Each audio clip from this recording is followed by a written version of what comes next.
Hello, I'm Rhodes, tailor and influencer, and in today's video we're going to talk about styles of suits, jackets, trousers and waistcoats.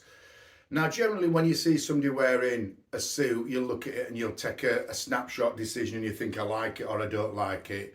But what I'm going to do is run you through our simple style form, which takes you through all the elements of style that creates the look. So we're going to go, essentially it's the choices you get if you were at a tailor's. So he's going to ask if you want a single-breasted or double-breasted jacket, how many buttons you like, how many buttons on the cuff, etc.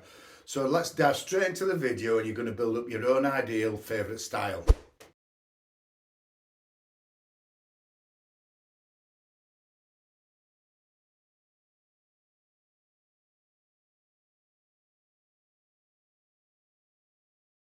Hello, I'm Rhodes, tailor and influencer.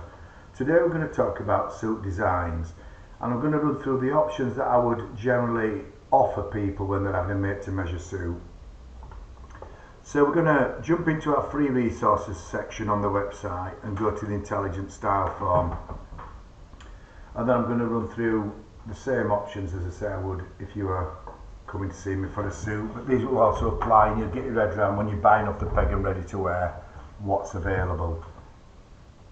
So the first thing we do is we ask you for your name and an email, and that's just simply so that we can email you the results of what you've chosen for your future reference.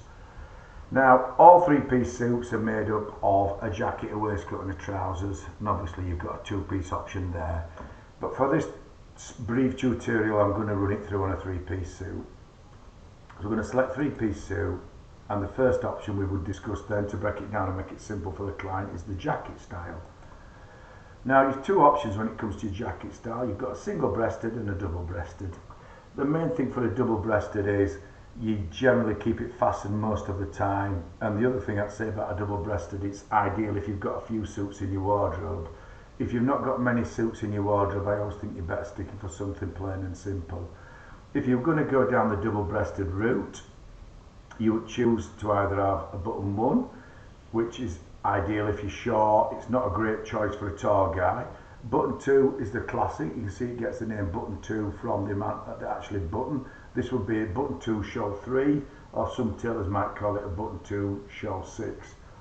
And then your third one would be your button 3 show 3, which is a bit of a military type of a chauffeur's cut. I mean, there is more options, but those are your base double-breasted styles. And now we're going to have a quick look at the single-breasted styles.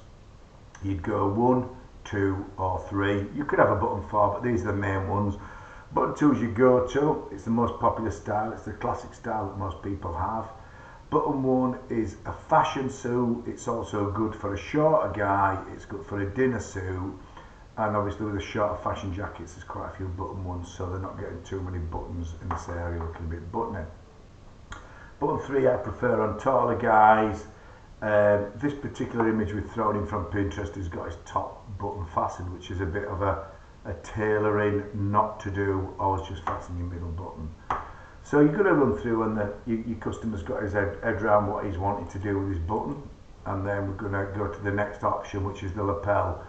The peak lapel, as you can see, is your go-to for double-breasted, but you can also wear it on a single-breasted. It gives you that peak pointy look, a little bit fashionable. Your notch lapel is the most popular one. On the majority of suits have your notch lapel, and you can have these in varying widths that you discuss with your tailor, but that is a notch lapel. And the shawl lapel you would generally have with a tuxedo or dinner suit. We're going to stick this as a pretty standard at the moment to run through this wizard. The next thing I'd ask them is what they're wanting with the pockets. Now, this one here is jetted, which goes with a shawl collar, which would go with your basic dinner jacket. You've got a straight flap there and a slant flap, which are your two popular styles. I always prefer the slant, and that's just my choice because I like the line of a lapel and the slant. I like that theme. I've always liked that look. And tailors up and down the country or all around the world have their favourite go-to styles. You can complement this with a little ticket flap above if you want. They call it an overhead ticket pocket here. That's probably an American term, not sure. And then you can also have with the straight pocket flap, you can have an overhead ticket pocket, and then you've got your blazer pockets, your patch pockets. So it selects your pocket style. Then I always talk about how do you want the back of your jacket to look.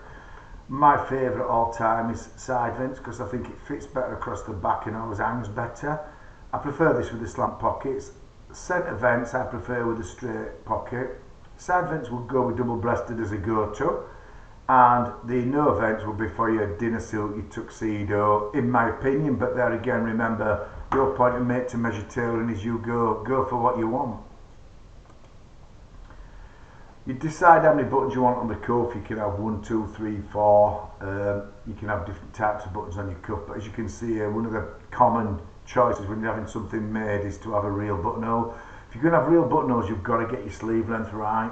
Quite often people on the first suit will go for a standard button cuff, a sham button, which is a pretend buttonhole cuff. Once they're 100% happy, they might move on to a real button cuff, which is a little touch I always find when having something made. It looks a little bit classier. Waistcoats. When you're choosing a made to measure waistcoat, your main choice is your single or double breasted. You can have a lapel on it if you like. It can be a little bit fussy if you've too much going on with your lapels. I don't like to have a lapel on my waistcoat with a double breasted jacket, and I personally prefer a clean looking waistcoat without. You can get these in different amounts of button styles as well. You can have it in button 4, button 5, button 6, and here you can see a double breasted waistcoat with a lapel and pointed bottoms. You can also get these with straight bottoms. I think if you're looking for a particular waistcoat and you're having something made to order, it's great to have a look on Pinterest as well to get a few ideas in case there's something you like there.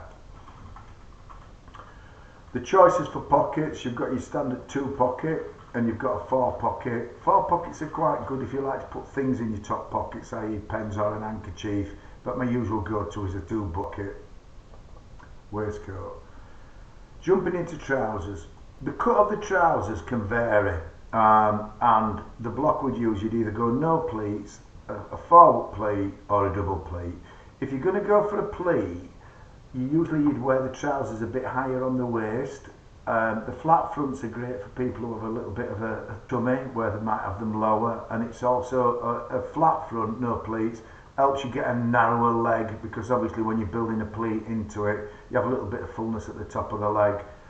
Our most popular is the no pleats, but at the moment the pleated styles are very much in vogue. A double and a single pleat works well with a double breasted jacket, but this is only advice and not a rule. When you're looking at your pockets on your trousers, we've put 2 basics here, which is your straight, which is down your side seam, and your slant pocket. You've also got frog mouth pockets. You've got lots and lots of choices in pockets, but we like to keep it simple.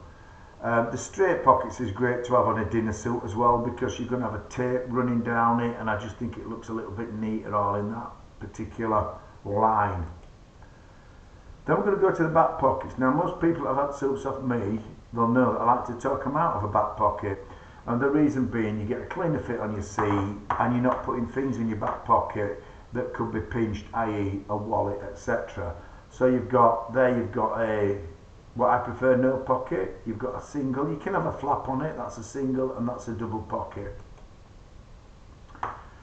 And then the hem of the trousers, you can have plain, which plain bottoms generally go with plain fronts, but it's not as a rule. And then you've got your standard turn-ups, which work really well with a pleated trouser.